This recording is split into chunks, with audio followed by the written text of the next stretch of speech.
اس نعرے کو بلند کیا، اس کی جائیداد قلق کر لی گئی، اس کے مدرسے کو دفن کر دیا گیا، اس کو دلی بدر کر دیا گیا۔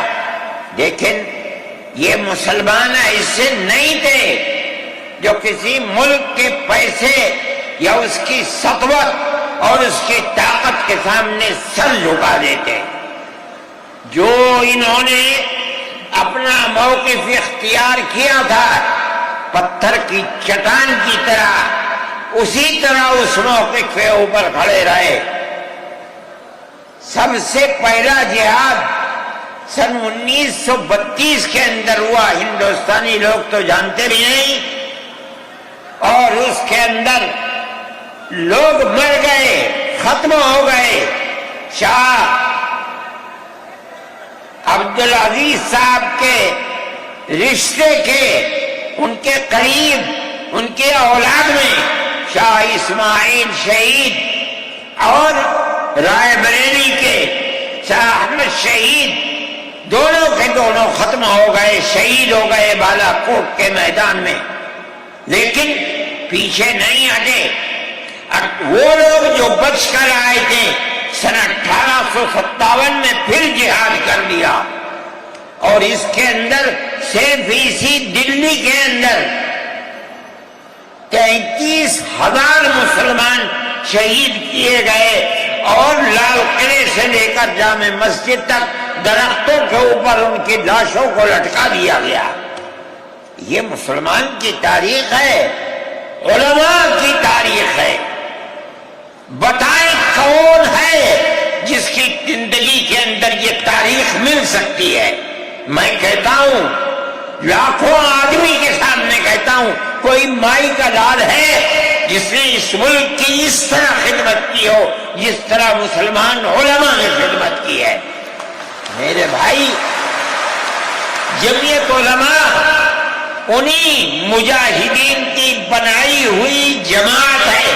ہم تو ان کے جوتے سیدھے کرنے والے ہیں۔ ہمارا کیا کام ہے؟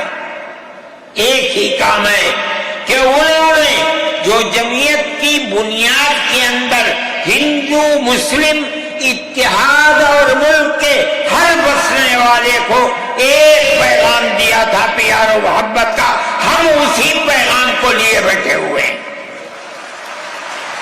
ہمارا کام صرف اتنا ہے، دنیا توڑنا چاہتی ہے، حکومتیں برباد کرنا چاہتی ہیں، فرقہ پرست ذہنیت آگ لگانا چاہتی ہے، یہ نعرہ دینا چاہتی ہے کہ ہندو الگ، سکھ الگ، مسلمان الگ۔ ہم کہتے ہیں نہیں، ہندو مسلم سکھ عیسائی بھائی بھائی۔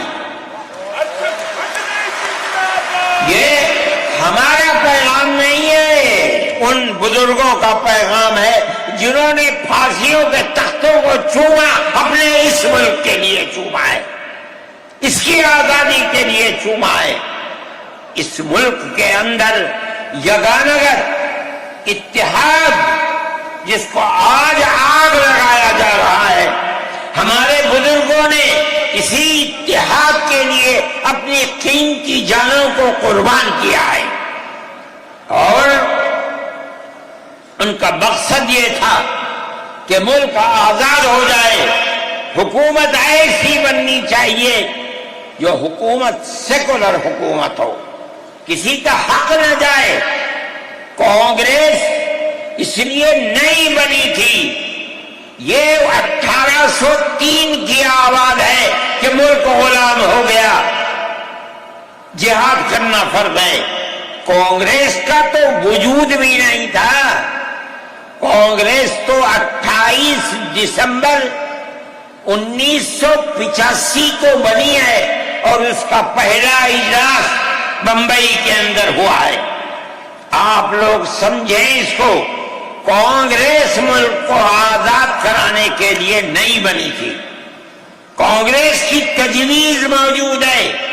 وہ کہتے ہیں کہ ہندو مسلم ملک کے بسنے والوں کی اس جنگ و جدال سے دو جہاد، سن 32 کا، 1857 کا اس جہاد کے نتیجے میں جو برطانیہ کی حکومت اور ہندوستان کی حکومت میں دوری پیدا ہو گئی ہے، کانگریس کا مقصد تھا کہ اس دوری کو ختم کر دیا جائے، ملک کو اپنے گردن سے زنجیر غلامی کی نکال کر توڑ دیا جائے۔ کانگریس کا مقصد نہیں تھا۔ میں آپ سے کہتا ہوں یہ بات ہے اور کانگریس کی تجویز میں موجود ہے، کوئی اس کی تردید نہیں کر سکتا۔ کسی نے حضرت گنگوہی رحمت اللہ علیہ سے پوچھا کہ ایک جماعت بنی ہے جو ہندوؤں نے بنائی ہے انگریز کے ساتھ مل کر، کیا مسلمان اس جماعت میں شریک ہو سکتا ہے؟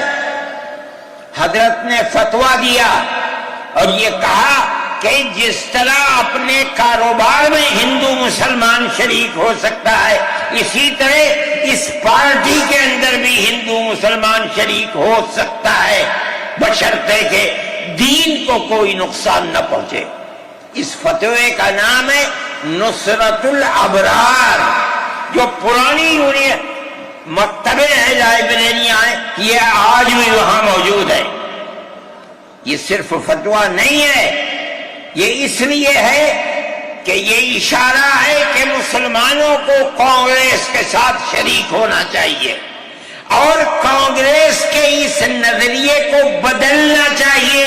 کانگریس کے اندر مستقل غلامی کی زنجیر کو توڑنے کے لیے اور انگریز کے ساتھ جہاد کرنے کے لیے تیار کرنا چاہیے۔ مسلمان جوق در جوق اس کے اندر شریک ہوئے، کانگریس کے اس نظریے کو بدل دیا اور کانگریس کو ملک کی آزادی کے لیے کھڑا کر دیا۔ یہ مسلمان کا، علماء کا، جمعیت علماء کا کردار ہے۔ کوئی مانے نہ مانے، تاریخ میں لکھی ہوئی چیزیں ہیں، ہم سے پوچھے ہم وہ تاریخ کی لکھی ہوئی چیزیں نہیں ہیں۔ ہماری تاریخ کو مٹا دیا گیا۔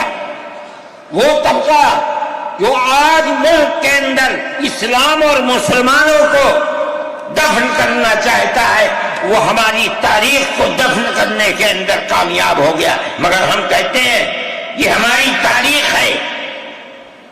میرے بھائی، ملک اسی طرح چلتا رہا، جیسے جیسے آزادی قریب آتی رہی، جمعیت علماء ہند وہ تنہا ایک جماعت تھی جو برابر موتی لال نہرو، جواہر لال نہرو، گاندھی جی سے یہ بات کہتی رہی کہ ہمیں ضمانت دو، ہم 143 سال ہیں ہماری زندگی، جہاد کی زندگی، ہمیں یہ ضمانت دو کہ ملک آزاد ہوگا تو اس کا کردار سیکولر کردار ہوگا، دستور سیکولر دستور ہوگا، جس کے اندر ہندو، مسلمان، سکھ، پارسی، عیسائی ہر ایک کو اپنے مذہب کے ساتھ جینے کا حق ہوگا اور حکومت کا کوئی مذہب نہیں ہوگا۔ ہمارے پاس تجویزیں موجود ہیں، برابر ہمیں مفتی کفایت اللہ صاحب جو جمعیت علماء کے اس وقت صدر تھے، نام لے کر ان کے پاس موتی لال نہرو، گاندھی جی، یہ لوگ اپنی ورکنگ کمیٹیوں کی تجاویز بھیجتے ہیں، مفتی صاحب کرم فرما، مفتی صاحب یہ ہے کہ ہمارا ملک جب آزاد ہوگا ہم گارنٹی دیتے ہیں کہ ملک سیکولر ملک ہوگا۔ اس کا کیا مطلب ہے؟ ہمارا کردار، ہمارا مذہب، ہمارا وقت، ہر چیز آزاد رہے گا، مسلمان جس طرح چاہے گا اپنی زندگی گزارے گا، اپنے مذہب کو سینے سے لگا کر زندگی گزارے گا۔ میں یہ بات صرف ہوائی نہیں کہہ رہا ہوں، آپ غور سے اس تحریر کا ایک ایک لفظ سنیں۔ ہری پور ضلع سورت کا اجلاس عام جو 19، 20، 21 فروری 1938 میں 47 میں ملک آزاد ہوا، یہ اجلاس 1938 میں اس سے بھی 9 سال پہلے، یعنی آج کے مقابلے میں 80 سال پہلے یہ اجلاس ہوا تھا. اس کے اندر تجویز دیکھیے آپ، ورکنگ کمیٹی نے 1937 میں اپنی کلکتے کی میٹنگ میں اقلیتوں کے حقوق پر 2 تجویز پاس کی تھی، اسے یہ کانگریس منظور کرتی ہے. اس وقت کی بات ہے، اور نئے سرے سے اعلان کرتی ہے کہ ہندوستان کی اقلیتوں کے تمدنی، مذہبی اور لسانی حقوق کی حفاظت کرنا کانگریس کا پہلا فرض اور بنیادی پالیسی ہے، تاکہ حکومت کی کسی بھی ایسی اسکیم میں جس میں کانگریس شریک ہو، اقلیتوں کو ترقی اور نشو و نما کا زیادہ سے زیادہ موقع مل سکے. آپ الفاظ پر غور کیجئے، اور وہ قوم کی سیاسی، اقتصادی اور کلچرل زندگی میں پورا حصہ لے سکے. اس کے بعد اس بنیاد پر مسلمانوں کو مطمئن رہنا چاہیے کہ آزاد ہندوستان کی حکومت میں ان کا مذہبی فرائض، اذان، نماز، جمعہ، عید، روزہ، حج، زکوٰۃ، مذہبی تبلیغ، مساجد، مقابر، قربانی، مذہبی جلوس، مذہبی جلسے وغیرہ جملہ مذہبی رسوم اور مذہبی ادارے محفوظ ہوں گے. اور اسی طرح ان کی تہذیب و تمدن، ان کے تعلیمی ادارے، خانقاہیں، امام باڑے، عیدگاہیں، تکیے، کربلائیں، آثار قدیمہ، اوقاف وغیرہ سب محفوظ ہوں گے. اور اسی طرح ان کی زبان، ان کی شاعری، رسم الخط وغیرہ سب کے سب آزاد اور محفوظ ہوں گے، کسی پر کوئی رکاوٹ اور قید نہ ہوگی.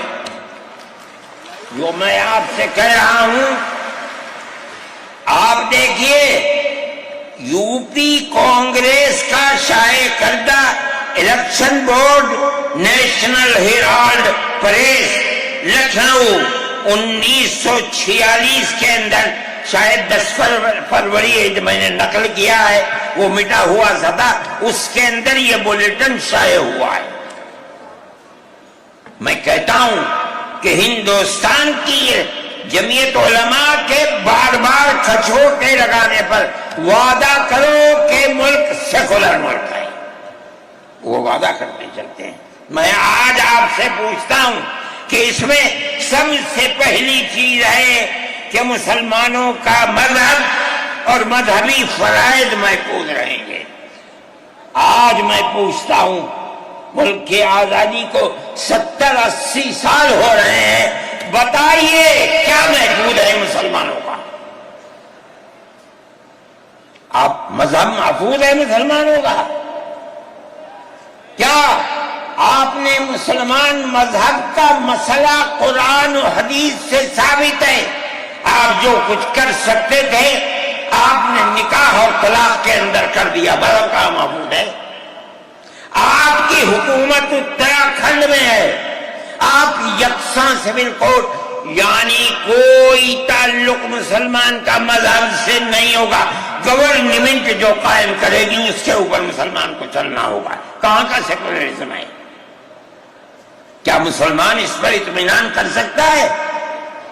آپ کی زندگی اور آپ کی حکومت کا بنیادی ناپاک پتھر یہ ہے کہ مسلمان کو اپنے مذہب سے آپ دور کر لیں. کیا آپ اسے قبول کریں گے؟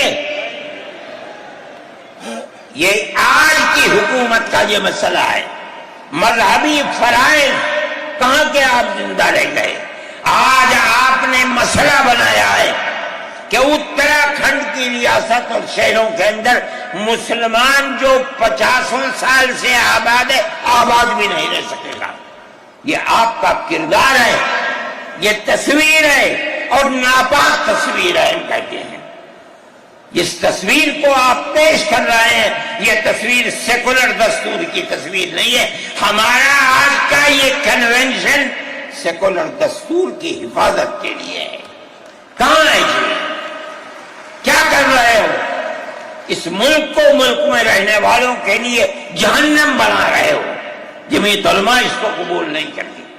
ہم تو کہہ رہے ہیں اس بات کو، کسی کی زبان اٹھتی ہو یا نہ اٹھتی ہو، لیکن ہم کہتے ہیں کہ جو ہو رہا ہے وہ ملک کو آگ لگانے کے لیے، دستور کو آگ لگانے کے لیے ہو رہا ہے. جمعیت علماء اسے قبول نہیں کرے گی. اگر جمعیت علماء نے اس بدترین حکومت جو یہ کہتی تھی کہ ہماری حکومت میں سورج نہیں ڈوبتا، جمعیت علماء نے کبھی اس کے سامنے سر نہیں جھکایا، اس کے بعد ہم کس کے سامنے سر جھکائیں گے؟ ہمارا سر صرف ایک اللہ کے سامنے جھکتا ہے اور کسی کے سامنے نہیں جھکتا. میرے بھائی، آپ ایک اس کو لیتے ہیں، میں کہتا ہوں اے تو بیٹا، آپ کیا کہتے ہیں؟ اس کے اندر جہاں ہے وہاں اسی طریقے سے اوقاف وغیرہ سب محفوظ ہوں گے. اوقاف محفوظ ہیں. یہ آپ کے سامنے حضرت مولانا بیٹھے ہوئے ہیں، تقریر کی ہے. اوقاف کو ہڑپنا چاہتے ہیں. ہماری مسجدیں اسی دلی کے اندر 400 500 سال کی مسجدیں ہیں، جس میں جمعیت علماء کا دفتر بنا ہوا ہے. عبد النبی اکبر کے زمانے کی مسجد ہے. اور کتنی مسجدیں ہیں جن کے پاس اوقاف، اللہ اکبر، لاکھوں کروڑ کے اوقاف ہیں. جونپور میں جا کر کے دیکھو کیسی مسجدیں ہیں. دلی کے قرب و جوار میں دیکھو کتنی بڑی بڑی مسجدیں ہیں. ہندوستان کا وہ طبقہ جو ان مساجد کے اوقاف کو ہڑپ کرنا چاہتا ہے، کہتا ہے اگر کسی وقف زمین یا مسجد یا کسی بھی چیز کے کاغذات وقف کے نہیں آئے اس کو وقف نہیں مانا جائے گا. کون 500 سال پرانے کاغذات لا کر کے پیش کر دے گا؟ قانون یہ تھا کہ جو مسجد بنی ہے، جو وقف پر بنتی ہے، وہ وقف ہے. آپ کو کیا درد ہے کہ آپ اس اوقاف کو وقف کو ختم کرتے ہیں؟ اس کا مطلب ہے مسلمانوں کی زمین کو ہڑپ کرنا چاہتے ہو، حرام کھانا چاہتے ہو، اس لیے ان اوقاف کو ہڑپ کرنا چاہتے ہو. ہم اس کو قبول نہیں کرتے. اوقاف ہمارے آباء و اجداد کے کیے ہوئے ہیں. اوقاف اللہ کی ملکیت میں دیے ہوئے ہیں. مسجدیں بنی ہوئی ہیں، آپ ان کی حفاظت کیجیے. اس لیے کہ ہم اس ملک کے رہنے والے ہیں، ہم باہر سے آئے ہوئے نہیں ہیں. اگر ہندو گوجر ہے مسلمان بھی گوجر ہے، اگر ہندو جاٹ ہے مسلمان بھی جاٹ ہے، اگر ہندو راجپوت ہے مسلمان بھی راجپوت ہے. جاؤ دیکھو کشمیر کے اندر، اگر ہندو برہمن ہے مسلمان بھی برہمن ہے. ہم اسی ملک کے رہنے والے ہیں. کسی کو اچھا لگا یہ مذہب، وہ اس مذہب میں چلا گیا. کسی کو یہ مذہب اچھا لگا، وہ اس مذہب میں چلا گیا. کیا مذہب کی بنیاد پر اس ملک کے اندر آپ ہمیں جینے کا حق نہیں دیں گے؟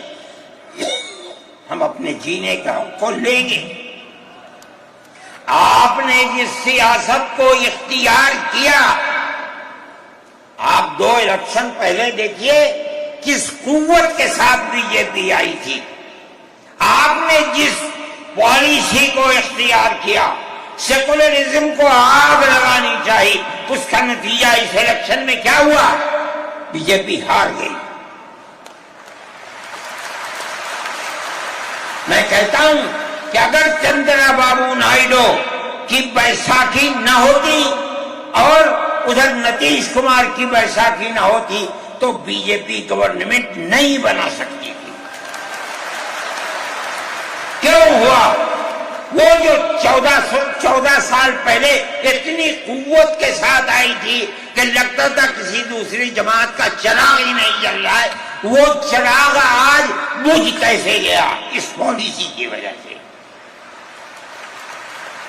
ملک کی پالیسی اگر بھائی بھائی کی ہوگی ملک زندہ رہے گا۔ ایک باپ کی اولاد 5 4 3 اگر پیار و محبت کے ساتھ رہیں گے وہ گھر آباد رہے گا، اگر دشمنی ہوگی سب برباد ہو جائیں گے۔ ہماری یہ پالیسی ہے کہ ہندو، مسلمان، سکھ، عیسائی سب ایک دوسرے کے ساتھ بھائی بھائی ہیں۔ آپ اس پالیسی کو کیوں مخالفت کرتے ہیں؟ ہم اسی طرح چلتے ہیں۔ جمعیت علماء ہند کا یہی کردار ہے، جمعیت علماء ہند آج بھی یہی کرتی ہے۔ میں نے ابھی چند مہینے ہوئے میوات کے اندر لوگ لٹ گئے، پس گئے، ان کو جمع کیا، ہم نے ان سب کو 1 لاکھ یا 2 لاکھ روپئے دیے جا کر کے، مسلمان بھی تھے ہندو بھی تھے، ہم نے ان کو دیا، وہ خوش ہو گئے۔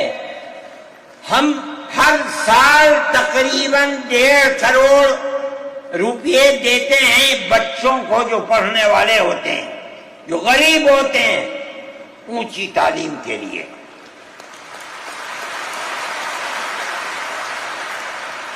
اس کے اندر مسلمان بچے بھی ہوتے ہیں، ہندو بچے بھی ہوتے ہیں۔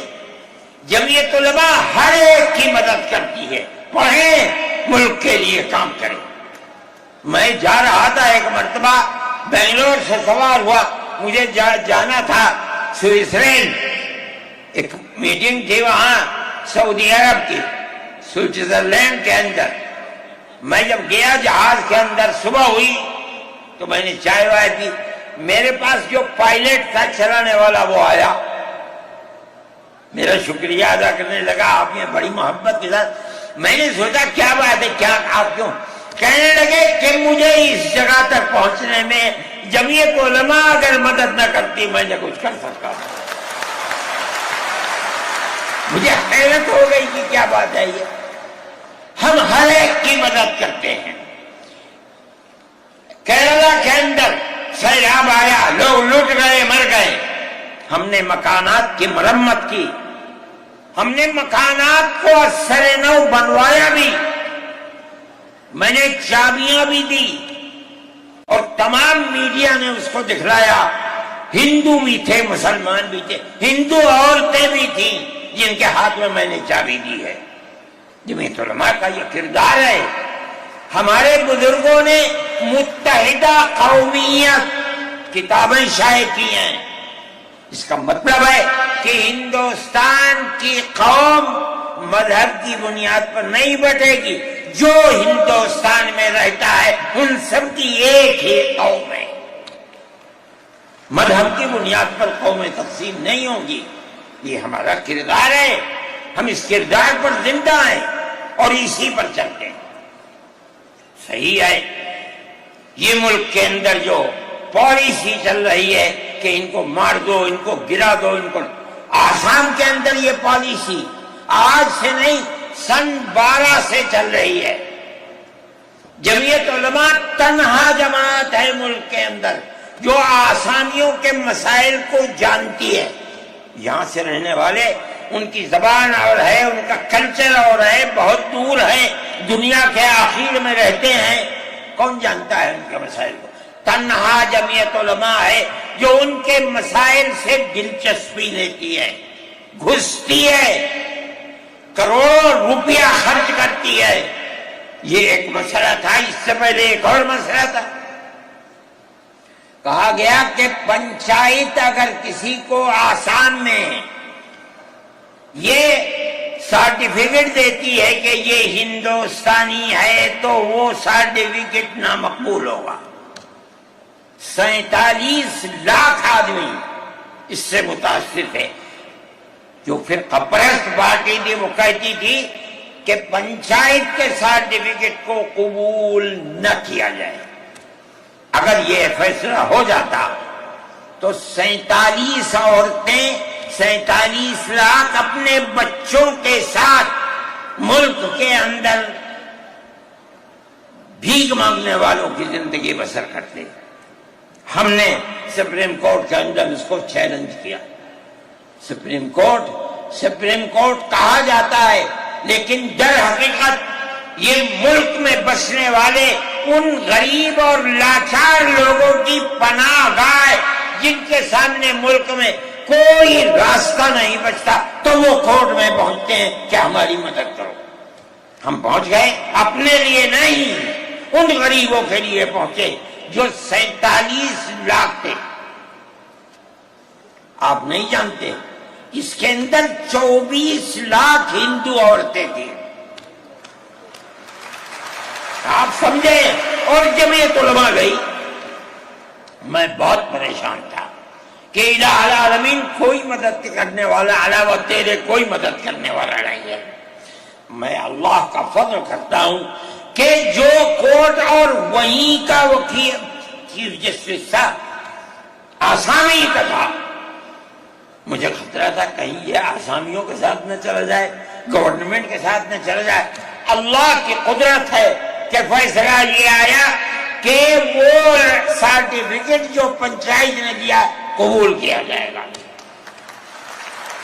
میں نے کہا کہ مجھے اپنی زندگی میں کبھی اتنی خوشی نہیں ملی جتنا آج اس فیصلے سے خوشی ہوئی ہے. کیوں؟ صرف مسلمان کے لیے نہیں، یہ ہمارا کردار ہے جو ہمیں اپنے بزرگوں سے ملا ہے، جو جمعیت علماء کی اساس ہے، یہ ان کا کردار تھا. ہم نے اس کی سراہنا کی. اس کے بعد دوسرا مسئلہ آ گیا. دیکھیے، سمجھیے مسئلے کو. سارے ہندوستان کے اندر قانون یہ ہے کہ جو سب سے پہلی مردم شماری سن 47 میں ملک آزاد ہوا، سن 51 کے اندر پہلی مردم شماری ہے. جس کا نام اس مردم شماری میں ہے وہ ہندوستان ہے. جس کا نام اس مردم شماری میں نہیں ہے، اگر دوسری مردم شماری میں وہ کہیں سے آ کر بسا اور اپنا نام لایا، وہ ہندوستانی نہیں. اچھا، پاکستان ایک مغربی پاکستان تھا، ایک مشرقی پاکستان تھا. اندرا جی نے اپنے زمانے کے اندر تمام جھگڑوں کو ختم کرنے کے لیے مغربی پاکستان کو الگ، مشرقی پاکستان کو الگ کیا. جنگ ہوئی، مشرقی پاکستان ٹوٹ گیا اور بنگلہ دیش بن گیا. اس وقت بہت بڑی بمباری ہوئی دونوں ملکوں کے اندر. ادھر کے لوگ ادھر، ادھر کے لوگ ادھر. سب لوگ بیٹھے، راجو بیٹھے، بی جے پی بیٹھی، جو وہاں کی پارٹیاں تھیں صوبائی وہ بیٹھی، اور سب نے بیٹھ کر طے کیا کہ آسام کے اندر ہندوستانی ہونے کی دلیل سن 71 کی مردم شماری ہوگی. سارے ملک سے الگ، سارے ملک میں مردم شماری میں ہندوستانی ہونے کے لیے 51 کی ہے، مگر سب پارٹیوں کے دستخط ہیں اس کے اوپر. آسام کے اندر 51 نہیں 71 ہوگی. اب آپ دیکھیے، جو فرقہ پرست، اور میں کہتا ہوں ببانگ دول کہتا ہوں کہ آسام کے چیف منسٹر کا کردار بدبودار کردار ہے، خراب کردار ہے، مسلمان کو دفن کرنے کا کردار ہے. وہ یہ کہتا ہے کہ آسام کے سوا آسام کے اندر مردم شماری 71 نہیں، جیسے سارے ہندوستان میں 51 ہے، اسی طرح آسام کے اندر بھی 51 ہوگی. آپ سمجھتے ہیں اس کا اثر؟ آج اس کا اثر یہ ہوگا کہ اگر 71 ٹوٹ جائے اور 51 پر آ جائے تو آسام کے اندر 1.5 کروڑ بچے اور بڑے سب ہندوستان سے باہر ہو جائیں، کہاں جائیں گے؟ صرف مسلمان کی مخالفت، کھانا ہضم نہیں ہوتا ہے بغیر مسلمان کی بربادی کے۔ کوئی نہیں تھا، تنہا جمعیت علماء تھی۔ اس کے اندر بڑا کردار ہے مولانا مشتاق انور کا، جو جمعیت علماء آسام کے صدر ہیں۔ وہ میرے ساتھ شانہ بشانہ کھڑے رہے اور 12 سال سے زیادہ مقدمہ لڑا، کروڑوں روپیہ اس کے اوپر خرچ کیا گیا۔ یہ خدا کی قدرت ہے۔ آج آیا تو یہ طے کر دیا گیا کہ 51 نہیں، آسام میں 71 ہی بنیاد بنے گا۔ اس کا کیا مطلب ہے کہ آپ نے آسام کی 80 لاکھ کی آبادی کو زندہ کر دیا جو موت کے کنارے پر کھڑی ہوئی تھی۔ مجھے افسوس ہے کہ لوگوں کا یہ قول مجھ تک پہنچا ہے کہ انہی نے آسام کے چیف منسٹر سے یہ بات کہی کہ اب کیا ہوگا، کہنا ہماری صحت پر کوئی اثر نہیں پڑتا ہے۔ کیا مطلب ہے؟ ہم آسام میں مسلمانوں کو چین کا سانس نہیں لینے دیں گے۔ دیکھیں کب تک چلتے ہیں۔ اگر جمعیت علماء زندہ ہے اور اللہ نے ہمیں زندہ رکھا، ہم دیکھیں گے کہ کیا کرتے ہیں۔ ہم زندہ ہیں میرے بھائی، یہ جمعیت علماء کا کردار ہے، ہم اس کے پیچھے چلتے ہیں۔ جمعیت علماء زندہ باد، مدنی زندہ باد۔ اتنے موٹے آدمی کی آواز نکلتی نہیں ہے میرے بھائی، ہمارا یہی کردار ہے۔ ہم ان مسلمانوں کی مدد کرتے ہیں جو مسلمان مصیبت کا شکار ہیں۔ یہ فرقہ پرست ذہن جس کا میں ذکر کر رہا ہوں ہر جگہ موجود ہے، ہر وقت موجود تھا، آج یہ زیادہ ہے، پہلے اتنا نہیں تھا۔ ہر جگہ مسلمان کے لیے، جوانوں کے لیے مصیبت کا شکار ہے۔ خاص طور پر ہم سے لوگ کہتے ہیں کہ تم ان کے مقدمات کو کیوں لڑتے ہو؟ کہتے ہیں تم دہشت گردوں کی پناہ گاہ ہے جمعیت علماء۔ یعنی ان کا مفروضہ یہ ہے کہ جتنے لوگوں پر الزام لگا ہے دہشت گردی کا، وہ سب کے سب حقیقت دہشت گرد ہے، اور جمعیت علماء ان دہشت گردوں کی، ملک ویرودھیوں کی جمعیت علماء مدد کرتی ہے۔ مجھ سے بھی یہ بات کہی، میں نے کہا کہ تم میں کوئی مائی کا لال ہے تو کھڑا ہو گئے بتائے۔ جمعیت علماء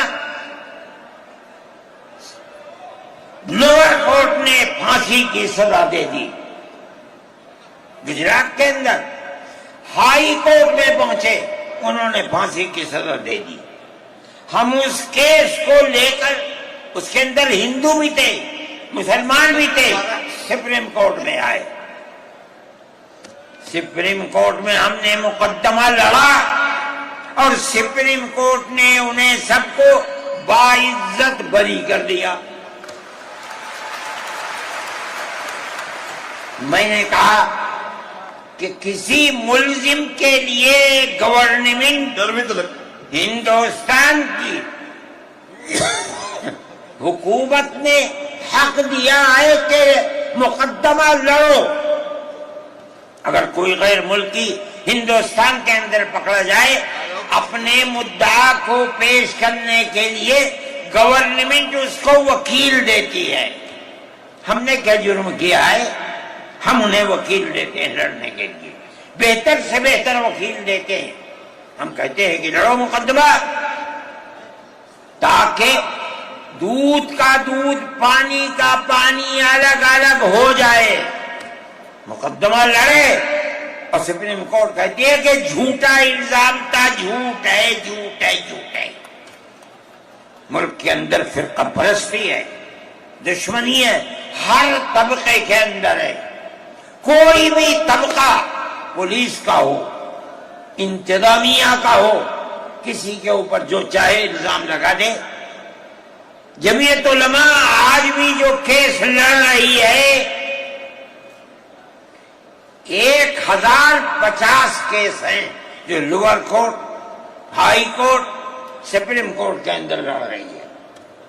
1050 کیس ہیں اور اس کے اندر 850 ملزم ہیں۔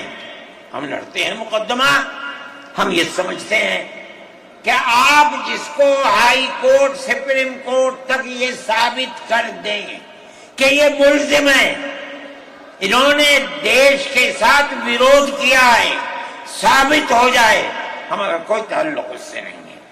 جب تک ثابت نہ ہو، پولیس کے کہنے سے یا کسی راستے پر چلنے والے کے یہ کہنے سے کہ یہ دیش ویرودھی ہیں، ہم اسے دیش ویرودھی تھوڑے ہی مان لیں گے۔ ہم جاتے ہیں ہائی کورٹ، سپریم کورٹ میں جاتے ہیں اور ہم دودھ کا دودھ، پانی کا پانی کرنا چاہتے ہیں، ہمیں آزادی مل جاتی ہے۔ بتائیے جمعیت علماء ہند، جمعیت علماء ہند، نعرہ تکبیر، نعرہ تکبیر، جمعیت علماء ہند، حضرت مولانا سعید ارشد مدنی صاحب، جمعیت علماء ہند اسی طرح سے کام کر رہی ہے۔ ابھی آپ کے یہاں ہلدوانی کے اندر ہوا، مسجد کو توڑ دیا، شہید کر دیا، گولی چلا کر 6 آدمیوں کو قتل کر دیا، اس کے ساتھ ساتھ 101 آدمیوں کو گرفتار کر لیا اور ایسی دفعات ان کے اوپر لگا دی کہ 1.5 سال سے پہلے ان کی ضمانت نہیں ہو سکتی تھی۔ جمعیت علماء نے ہمارے پاس آئے 70 آدمی، کچھ لوگوں نے اپنے کیس لڑے، خوب، کسی کو یقین نہیں تھا کہ اس کے اندر کامیابی ہوگی۔ اللہ کی مدد سے ہم نے اپنے وکیل کو بلایا بمبئی سے، اور اس کے بعد جو بہتر سے بہتر سپریم کورٹ کا وکیل تھا اس کو بلایا اور ہم نے کہا کہ کیس لڑیے۔ 5 پیشیاں ہوئیں اور وہ وہی جاتا تھا ہائی کورٹ، نینی تال میں شاید ہائی کورٹ ہے، وہاں جاتا تھا، وہ اپنا محنتانہ پورا لیتا تھا۔ 2 پیشیاں ہوئیں آن لائن اور 3 پیشیوں میں وہ گیا وہاں وکیل، اور وہ ایک مہیلا تھی وکیل، مگر بہت بہترین وکیل تھی۔ انہوں نے اپنے کیس کو رکھا اور ہندوستان میں نہیں جانتا ہوں، جمعیت علماء اتنے کیسوں کو اتنے سال سے لڑ رہی ہے، بیک وقت 50 آدمیوں کی ضمانت ہو جائے، جن میں 6 عورتیں بھی تھیں۔ یہ پہلی مرتبہ ہوا۔ ہم یہ سمجھتے ہیں کہ یہ ہماری بہت بڑی کامیابی ہے، اللہ کا انعام ہے، اس کا فضل ہے۔ ہم لڑ رہے ہیں اسی طریقے کے اوپر۔ مدارس اسلامیہ، میرے بھائی، مدارس اسلامیہ اس ملک کے مذہبی اعتبار سے جان ہے۔ جمعیت علماء ہمیشہ سے یہ بات کہتی تھی کہ مدارس، ام المدارس دارالعلوم دیوبند ہے۔ حضرت نانوتوی رحمت اللہ علیہ نے جو دستور بنایا، وہ دستور یہ تھا کہ کسی گورنمنٹ سے کوئی مدد نہیں لی جائے گی۔ المؤمن ينظر بنور اللہ، یہ ان کے دل کے اندر ایک بات آئی۔ میں کہتا ہوں کہ اگر یہ بات نہ ہوتی اور حکومتوں سے پیسے لے لے کر مدارس چلتے، آج ان مدارس کی جان نکل چکی ہوتی۔ آزاد ہے مدارس، کسی گورنمنٹ کا ایک پیسہ ہمارے پاس نہیں ہے. مسلمان رکشا چلانے والا، مزدوری کرنے والا، دولت مند، کاروبار کرنے والا، ہر مدرسہ ایک ہاتھ سے دیتا ہے، دوسرے ہاتھ کو پتہ نہیں چلتا. اللہ کا فضل ہے. اسی طرح مدارس دین کی خدمت کر رہے ہیں. ہم یہ سمجھتے ہیں کہ دین کی بقا ہندوستان کے اندر، اس کے اندر بنیادی کردار مدارس اسلامیہ کا ہے. لوگ کہتے ہیں تبلیغ کا ہے، میں کہتا ہوں ہاں تبلیغ کا بھی ہے، اصل کردار مدارس اسلامیہ کا ہے. ارے بھائی مولانا الیاس صاحب رحمت اللہ علیہ نے تبلیغ کی بنیاد رکھی، کہاں کے تھے؟ مدرسوں سے پڑھ کر کے نہیں رہے تھے. مولانا یوسف صاحب نے کام کیا اپنے باپ کے طریقے پر، کہاں سے نکلے؟ مدرسے سے پڑھ کر کے نکلے تھے. مولانا چلے گئے، مولانا انعام صاحب، پھر اس کے بعد مولانا اظہار صاحب. آج دیکھ لیجئے جو بچے کام کر رہے ہیں وہ سب مدرسوں سے پڑھ کر کے، ان کی اولاد بھی مدرسوں کے اندر پڑھ.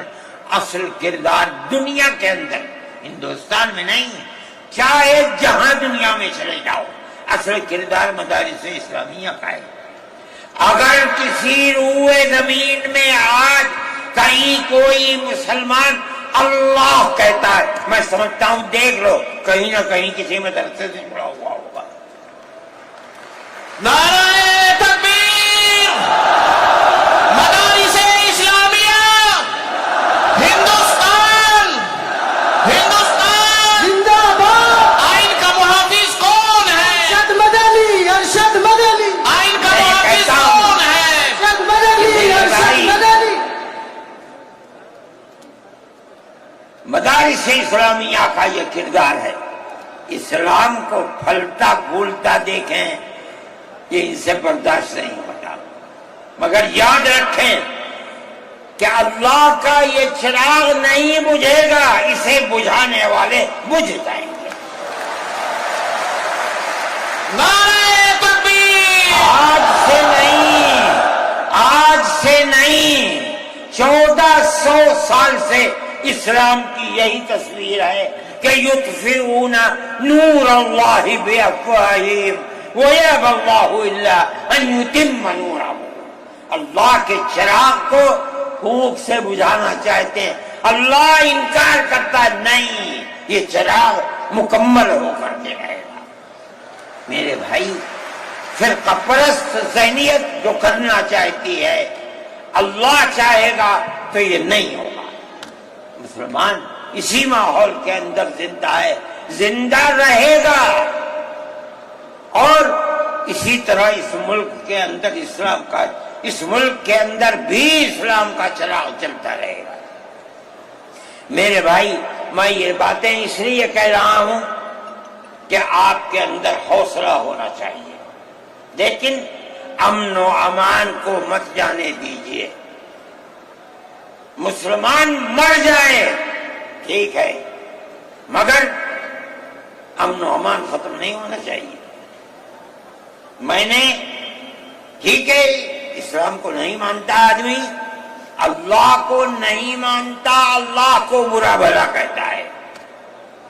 ہمارے آقا ہمارے سر اور آنکھوں پر ان کے جوتے ہیں، ہم ان کو اللہ کے بعد دوسری شخصیت سمجھتے ہیں.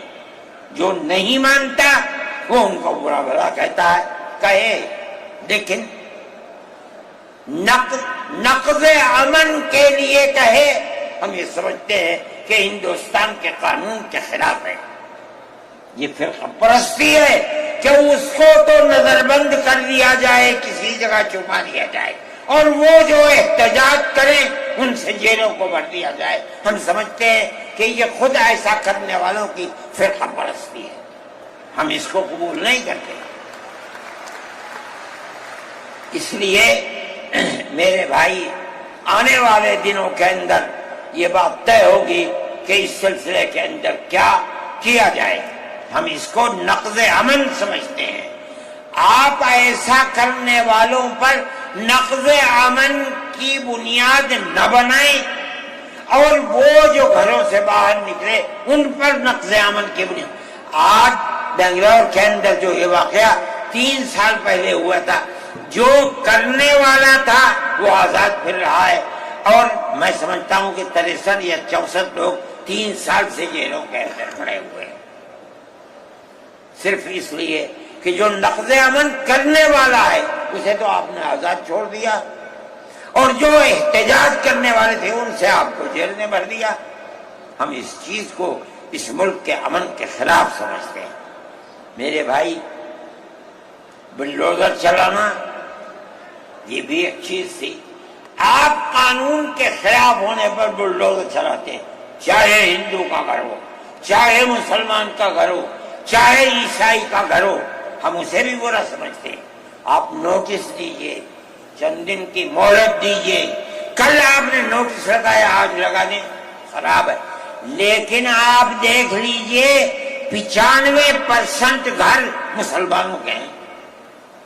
پوری روڈ کے اوپر جہاں مکانات کہتے ہیں کہ اپنی جگہ سے بڑھے ہوئے ہیں، مسلمانوں کے بھی ہیں، ہندوؤں کے بھی مکانات ہیں. آپ صرف مسلمان کے مکان توڑ دیں. پھر دوسری مصیبت کیا ہے کہ اس مکان کے اندر مان لیجئے بوڑھے ماں باپ رہتے ہیں، جس کو آپ نے پکڑا ہے، کوئی غلطی ہوئی ہے، اس کے بیوی اور بچے رہتے ہیں اس مکان میں. غلطی اس ایک آدمی سے ہوئی، آپ پورے مکان کو گرا دیں، ماں باپ کہاں جائیں گے؟ ایسے مکانات کو گرا دیا جس میں وہ کرائے پر رہتے تھے، وہ ان کا مکان بھی نہیں، آپ نے گرا دیا. ہم اس کے خلاف، ہم یہ سمجھتے ہیں کہ گورنمنٹ کا یہ عمل ملک کے دستور اور آئین کے خلاف ہے.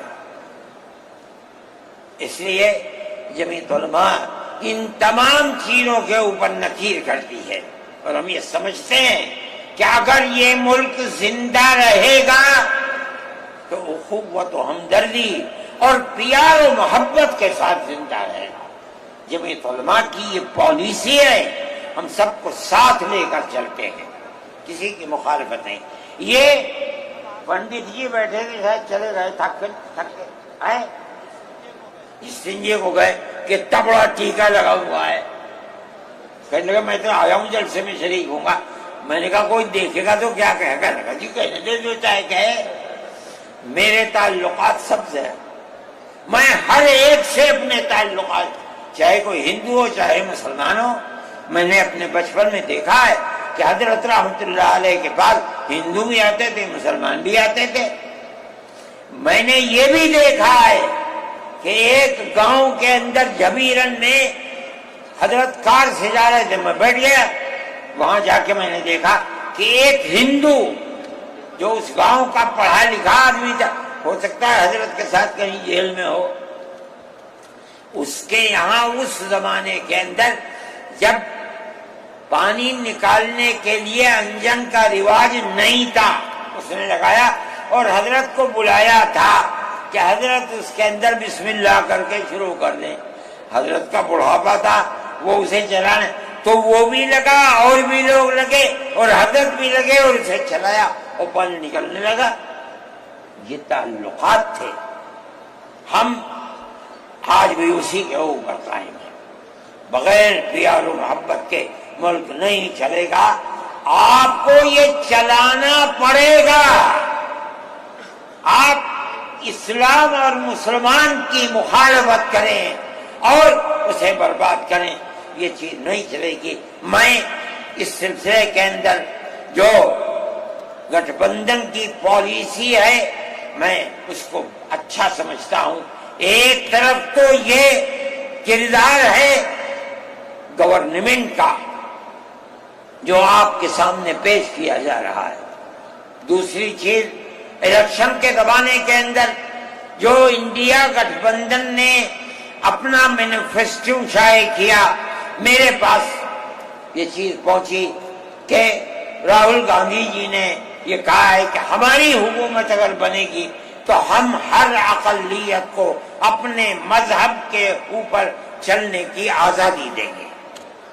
میں نے ان کی اس بات کو قدر کی نظر سے دیکھا اور میں نے یہ اعلان کیا کہ اس اعلان کے بعد مسلمان کو اس گٹھ بندھن کی جس میں رہ کر اس کو آزادی ملتی ہے اپنے مذہب کی، اس کو ووٹ دینا اپنے ملک اپنے دین کی حفاظت کے مرادف ہے۔ اور مجھے بڑی خوشی ہے کہ سارے ہندوستان کے مسلمانوں نے ایک جٹ ہو کر کے گٹھ بندھن کو ووٹ دیا اور گٹھ بندھن اس طرح سے آگے نکلا اور بی جے پی ہار گئی۔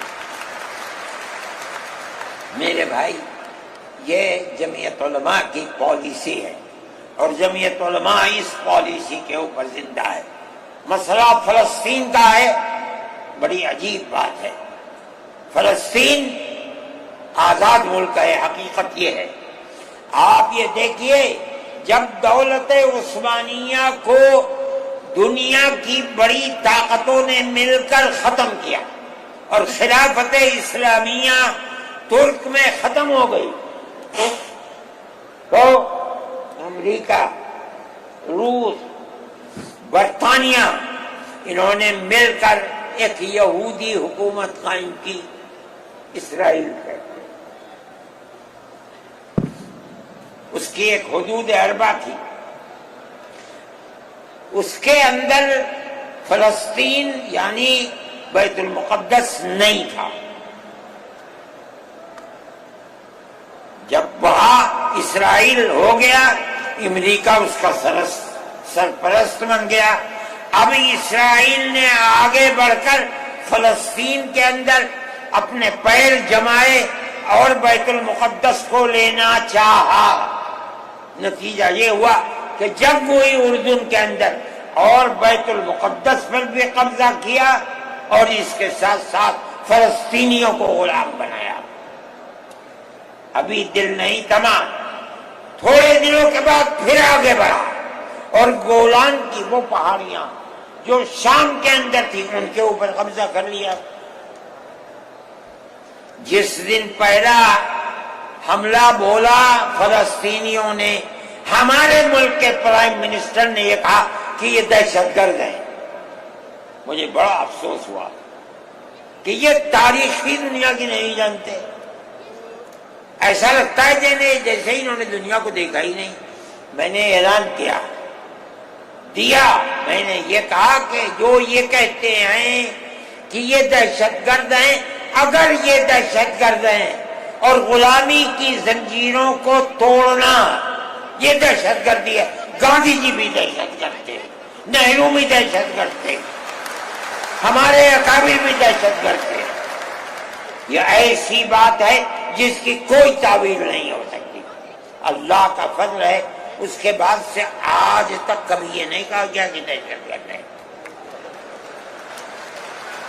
لیکن مجھے افسوس ہے، میں نہیں مانتا ہوں اس بات کو، لیکن ہندوستان کی یہ غلط پالیسی اگر ہے۔